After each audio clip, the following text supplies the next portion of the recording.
নমস্কার, আপনারা দেখছেন ওঙ্কার বাংলা। আপনাদের সঙ্গে রয়েছে আমি সৌমি। নজর রাখবো গুরুত্বপূর্ণ খবরের দিকে। প্রথমে যে খবরের দিকে নজর রাখবো, নওদার বিধায়ক হুমায়ুন কবিরের বিতর্কিত মন্তব্যের পাল্টা হুঁশিয়ারি মুখ্যমন্ত্রী শুভেন্দু অধিকারীর। বিধানসভায় দাঁড়িয়ে মুখ্যমন্ত্রীর পাল্টা হুঁশিয়ারি, হুমায়ুনের মতো লোককে সবক শেখানোর সময় এসেছে। পাশাপাশি হুমায়ুনের বিরুদ্ধে নতুন করে এফআইআর দায়ের করে তদন্তের বার্তা দিয়েছেন মুখ্যমন্ত্রী।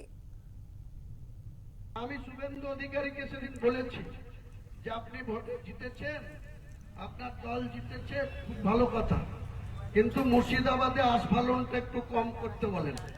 আমি যেদিন ময়দানে মুসলমানদের নিয়ে নেমে যাব না, সেদিন এমন ছাটা ভাঙা মাছ শুরু করব যে বহন করার লোক থাকবে না। কেস ওরকম কেস আমাদের বহুবার জেল খাটা আছে।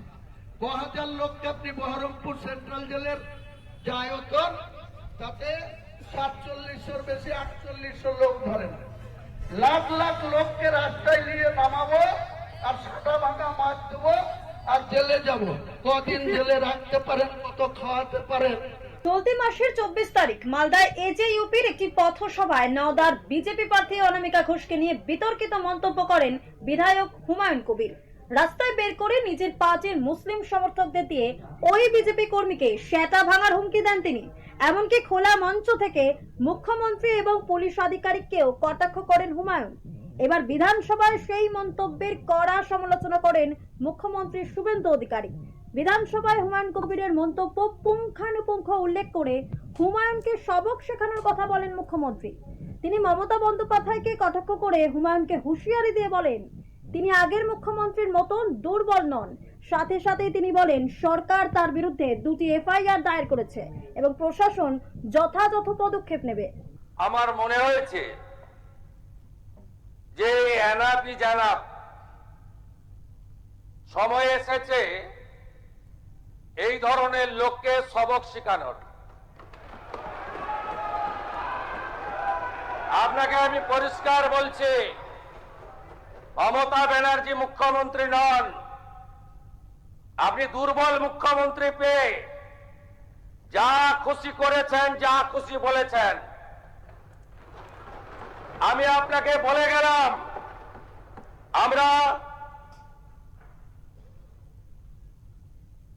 2টো এফআইআর স্টার্ট করেছি। সাথে সাথে মুখ্যমন্ত্রী বিধানসভায় তৃণমূল এবং বাকি বিরোধীদের হুঁশিয়ারি দেন।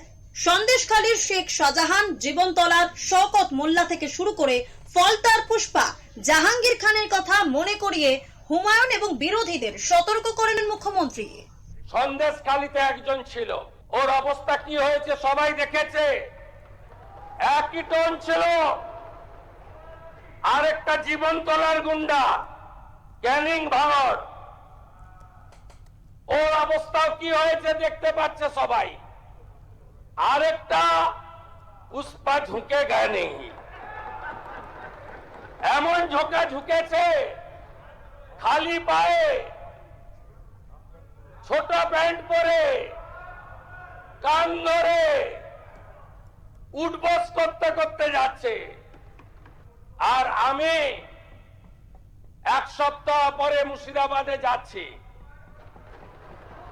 আমি প্রমাণ করে দেব ভারতবর্ষের সংবিধান, আইন শেষ কথা বলে যা করার করব। আমি আশ্বস্ত করছি আপনাদের, আপনি ধরে রাখুন, এটা ওর শেষ বক্তব্য, ধরে রাখতে পারেন। বলাই বাহুল্য, সোমবার বিধানসভায় গুন্ডা দমন বিল পাশের ঠিক পরে রাজনৈতিক নেতাদেরও গুন্ডামি নিয়ে সংযত করতে কড়া হুঁশিয়ারি দেন মুখ্যমন্ত্রী শুভেন্দু অধিকারী। সেই সঙ্গে তিনি একটি ইঙ্গিতপূর্ণ বার্তা দেন, বলেন এটাই হতে পারে হুমায়ুনের শেষ রাজনৈতিক বক্তব্য। ব্যুরো রিপোর্ট, ওঙ্কার বাংলা।